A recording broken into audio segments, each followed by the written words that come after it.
Në këtë edicion do të ndiqni vullnetarizmi, një segment i rëndësishëm i komunitetit.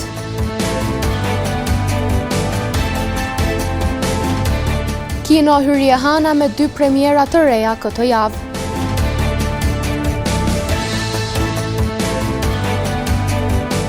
Vllaznimin poshtë liderin e tabelës Bashkimin. Përshëndetje, po fillojmë edicionin qendror të lajmeve këtu në televizionin Syri. Protesta e radhës në mbrojtje të krerëve të ushtrisë lirimtare të Kosovës që po mbahen në Hag do të mbahet me 13 dhjetor në ora 13 në sheshin Skënderbeu në Shkup. Kështu bëri të ditur nënkryetari i OVL UÇK-s Gazmend Sylla. Në përkrahje të ish krerëve të ushtrisë lirimtare të Kosovës të cilët po mbahen në Hag, me datë 13 dhjetor do të mbahet protest në Shkup. Tubimi për Hashim Thaçin, Kadri Veselin, Recep Selimin dhe Jakub Krasniqin do të fillojnë nga sheshi Skënderbeu i qytetit, me fillim nga ora 13. Protesta që pritet të mbahet në Shkup të shtunën e 13 dhjetorit është e 5-ta me radhë pas atyre që u mbajtën në Prishtinë, Hag, Tiranë e Strasburg, ku mijëra qytetarë dolën në rrugë për të kërkuar proces të drejtë gjykues nga gjykata speciale dhe për të shprehur solidaritet me ish krerët e UÇK-s. Në të gjitha protestat e mbajtura, qëllim ka qenë të ngrihet zëri për drejtësi dhe për trajtimin e ish krerëve të ushtrisë lirimtare të Kosovës në gjykatën speciale. Pafund mbeturina shihen për skaj urës në fshatin Osekyl. Imazhet e siguruara nga kamera jon këtë fundvjesht flasin për një natyrë të trajtuar si mos më keq nga personat e pakujdesshëm. Ura madhe siç njihet nga banorët në fshatin Osekyl prej vitesh nuk është në gjendje të mirë. Sipas tyre, ajo është dëmtuar dhe paraqet rrezik për kalimtarët dhe automjetet. Mhill Lesha i thotë se ura është shumë e ngushtë dhe gjendja e saj e bën kalimin edhe më të rrezikshëm. Ai shton se institucionet duhet të ndërhyjnë sa më shpejt pasi ura rrezikon të shembet nëse nuk merret masa. A shkon 2 vite si nuk i prit, kjo shemb se pesha ronë ka kranon. Edhe është ura shumë e ngushtë, shumë e ngushtë, tepër për nxonca, bile njënin ka 1 metër më shtyllën e një ka nëna, bile 2 metrash. Në mundon për këta nxonca, mundon për nxonca e për veti, po duhet mundon në qosh aty, të që din kire. Një tjetër shqetësim për banorët është edhe hedhja e mbeturinave në lum, e cila sipas tyre po ndot mjedisin dhe po krijon pamje të shëmtuar në zonë. Bërlogi e gjujnë, kusht mundet i gjujnë të në. E vinë për slektit, i shfatin kështu. Banorët kërkojnë ndërhyrje urgjente nga institucionet si për sanimin e urës, ashtu edhe për pastrimin dhe menaxhimin e mbeturinave.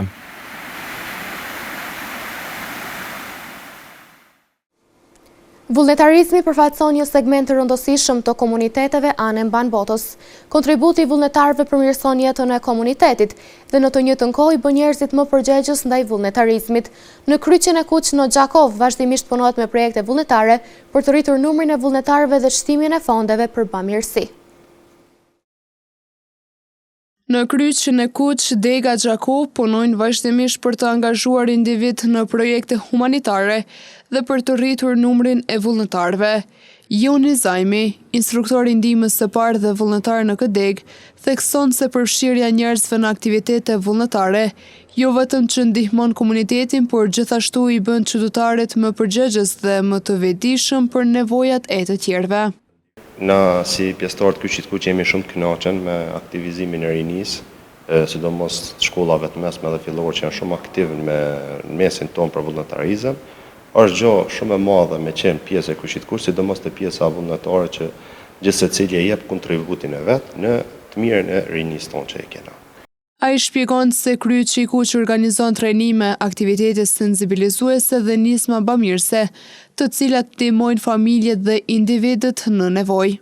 Ko pas kohë, ka vullnetarët e Kyçit Kuq pjesa e rinisë mojnë manifestime të ndryshme, organizime të ndryshme në mbledhjen e të hollave, të cilat shërbejnë për blemjen e pakuvojshimore për familjet nevojtare, është një numër i madh, ko pas kohë që mbajnë aktivitete në bojnë filma ose krijojnë një film për mi mbajt edhe me biletat që mbledhen shkojnë për antarësim, po ashtu të pas parasysh edhe shkolla, nëpër shkolla ka vullnetar të mëdhej, anëtar të mëdhej që ndihmojnë me pjesën monetare për Kryqin e Kuq. Kjo ditë është shumë e veçantë për ne, sidomos i kisha sugjeruar gjithëve me qenë vullnetar, më antarësu në Kryqin e Kuq, me ndihmu familjet nevojtare, nuk ka gjë më humane, më të madhe kur ti me një shaj solidarizimi tëndin e ndihmon një familje nevojtare.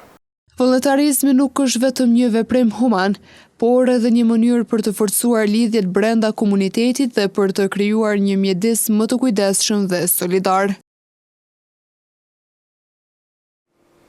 Mbetemi te tema e vullnetarizmit dhe sjellim opinionet e disa qytetarëve se sa ata janë përfshirë gjatë jetës së tyre në projekte vullnetare dhe cila ka qenë ndjesia e tyre në projektet e kësaj natyre.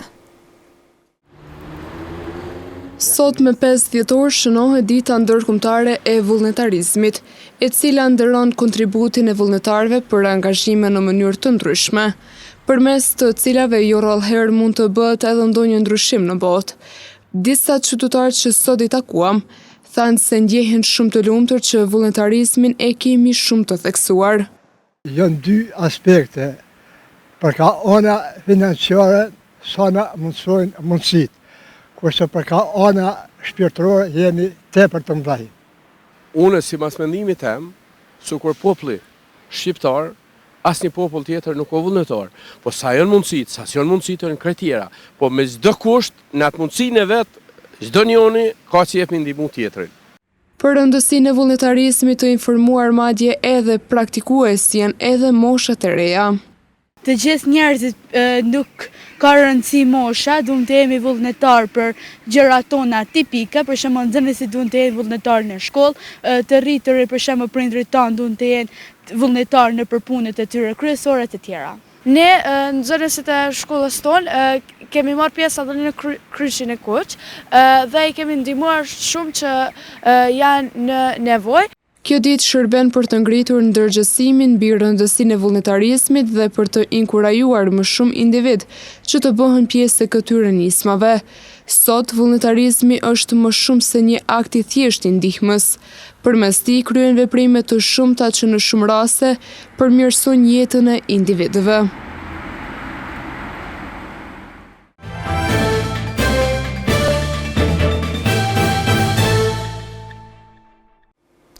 Festa liturgjike e Shën Nikollit shënohet sonte në shtëpitë e të gjithë besimtarëve katolik.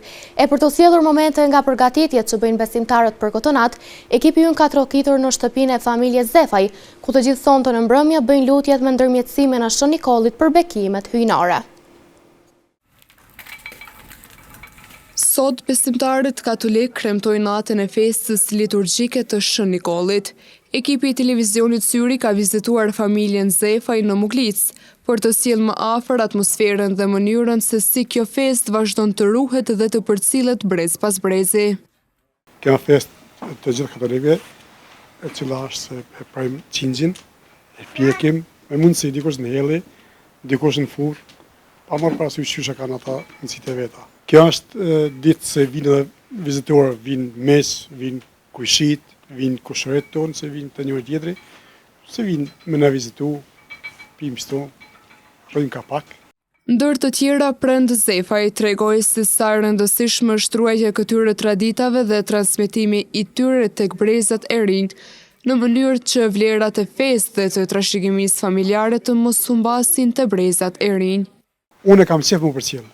Çes dikush po thotë duket se jo, s'ka kjo, unë kam qef. Sa më gati shkon sa mirë është, se i kalojmë kredi, ka harrojmë disa sene. Tashti jas ban me festu festën, jo pse me prej berrin, këtu janë gjithkush që ka dëshirën e vet. Kjo festë u zbukurua edhe nga një recitim i veçantë. Voglushja Aria Kola recitoi një vjersh për festën, duke sjell emocion dhe gëzim në këtë atmosferë familjare. Sot festojmë shenjtin qenkull. Presim pa durim, me nashin kollin me thesën shpin, me nashin kollin me thesën shpin. Festa e Shën Nikollit mbetet kështu një reflektim, bashkimi dhe gëzimi për të gjithë besimtarët, por edhe një kujtesë për rëndësinë e solidaritetit dhe mirëdashjes njerëzore. Disa shtete në botë kanë filluar të ndalojnë përdorimin e rrjeteve sociale nga adoleshentët. Ky vendim do të jetë rregulluar me ligj, i cili do të bëjë që platformat si TikTok, Instagram, Snapchat, Reddit dhe të tjera të jenë përgjegjëse për ndëshkimet që mund t'i marrin në rast të moszbatimit. Materiali në vazhdim na njeh me vlerësimin e psikologut, nëse vendime të ngjashme do të duhej të merreshin edhe në shtetin tonë.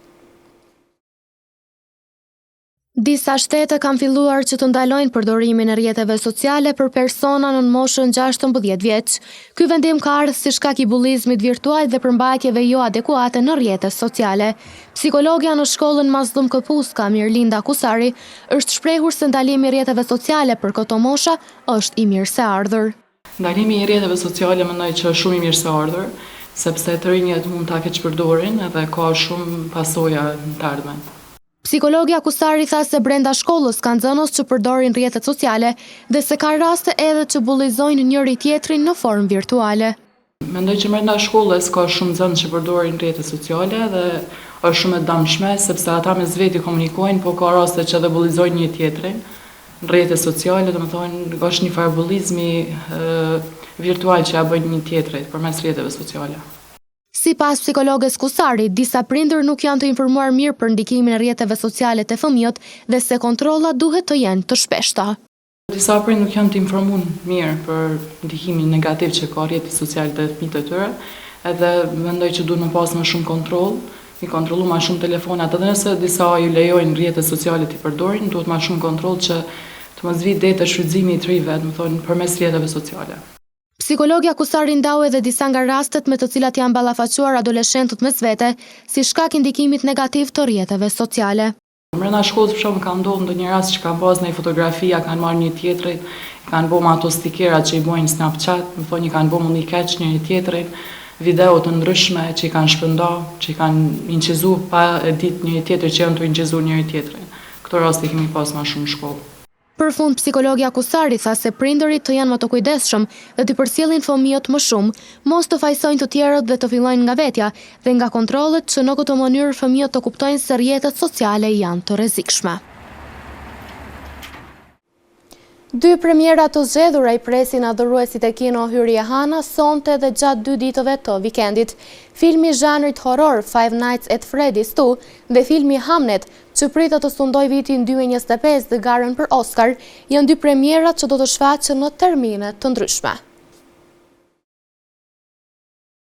Kino Hyrje Hana, duke qëndruar në sinkron me kinematografit botërore, vazhdon të sjell pranë publikut premiera të reja dhe filma atraktiv për të gjitha moshat dhe në të gjitha zhanret.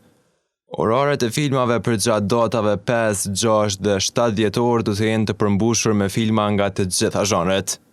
Duke filluar nga sot me datë 5 dhjetor, filmi Zootopia 2 do të transmetohet me fillim nga ora 18, ndërkaq premiera e filmit horror Five Nights at Freddy's 2 do të shfaqet sonte me fillim nga ora 20.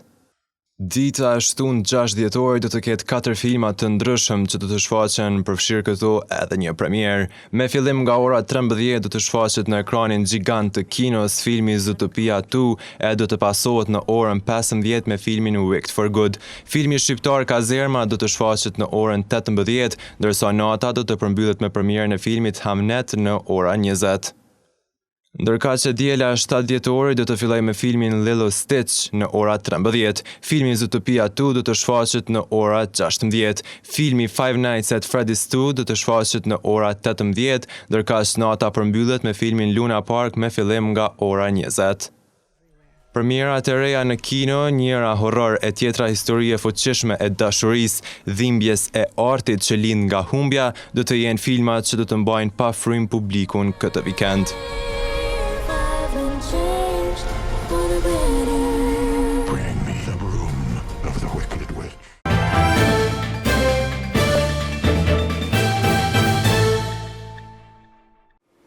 Me një performancë të jashtëzakonshme, basketbollistët e Vllaznimit ja dolën të mposhtin liderin e tabelës Bashkimin. Kjo fitore u pasi një mundësi e mirë për kuqëzinjët që të vazhdojnë tutje me fitore të reja. Më parë në qytetin e Gjakovës, duke parë Vllaznimi mposht Bashkimin e Gjakovë me rezultat 74-70. Klubi i basketbollit Vllaznimi ka shënuar fitore të rëndësishme mbrëm në Gjakovë. Ndeshja ishte e baraspeshuar që nga fillimi me të dy ekipet që u treguan të kujdesshme dhe efikase. Çereku i parë zhvillua kokë me kokë dhe përfundoi me rezultat 15-15. Në çerekun e dytë gjakovarët shfaqën lojë më të mirë duke u dalluar me mbrojtje të fortë dhe shënime të sakta. Ata arritën të shënojnë 26 pikë, ndërsa Bashkimi vetëm 16, duke mbyllur pjesën e parë me apërsi. Në çerekun e tretë, mysafirët e Bashkimit reaguan dhe për të parë ishin më të mirë në parket, duke fituar këtë periudhë me rezultate 23-17, çka i ktheu balancin në lojë. Çereku i katërt ishte sërish i baraspeshuar, me të dy ekipet që shënuan nga 16 pikë, por në fund ishte Vllaznimi ai që ruajti apërsinë dhe siguroi fitoren me rezultat të përgjithshëm 74-70.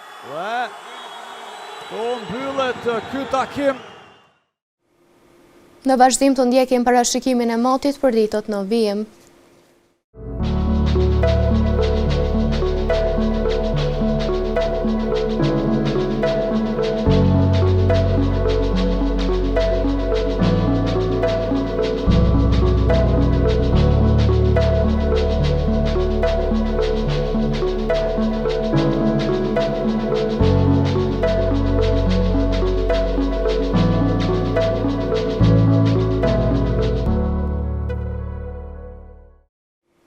Para se të ndahemi, të ndjekim edhe një herë titujt kryesor të këtij edicioni.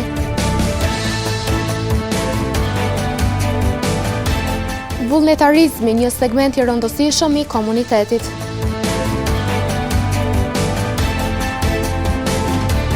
Kino Hyrje Hana me 2 premiera të reja këtë javë.